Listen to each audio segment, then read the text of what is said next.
اور ہم سب کے رہبر و رہنما سرپرست ملک کی عظیم الشان دینی درسگاہ جامعہ کاشف العلوم کے ناظم اعلیٰ اور جمعیت علماء ہند تحصیل بہٹ کے صدر گرامی قدر جمعیت علماء ہند 1919 سے قائم ہو کر آج تک الحمدللہ برِ صغیر کی دینی و ملی سب سے عظیم شان جماعت ہے حضرت مولانا سید حسین احمد مدنی رحمہ اللہ مرحبا اور حضرت سید قبل علماء کرام سے لے کر حضرت مولانا سید اسحاق مدنی امیر الہند موجودہ صدر گرامی قدر محسن و کرم فرما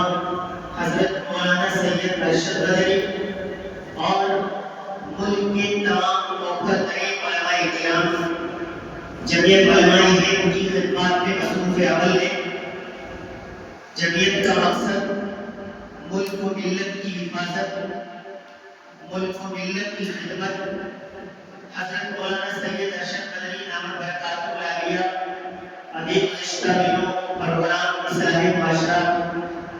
زون نمبر 7 کے پروگرام میں دیوبند کے اندر فرما رہے تھے کہ ملک کے اندر لیڈران بھی موجود ہیں،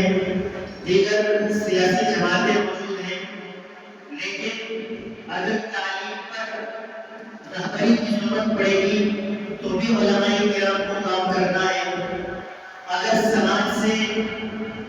برائیوں کو ختم اور جڑ اکھاڑنے کی ضرورت پڑے گی تو بھی علماء کرام کا کام ہے۔ ملک کے اندر کسی بھی تکلیف کے اندر کوئی بھی شخص ہوگا، اس تکلیف کے اندر اس کے شانہ بشانہ کھڑے ہونے کا کام بھی علماء کرام کا ہے۔ اسی لیے پورے ملک کے اندر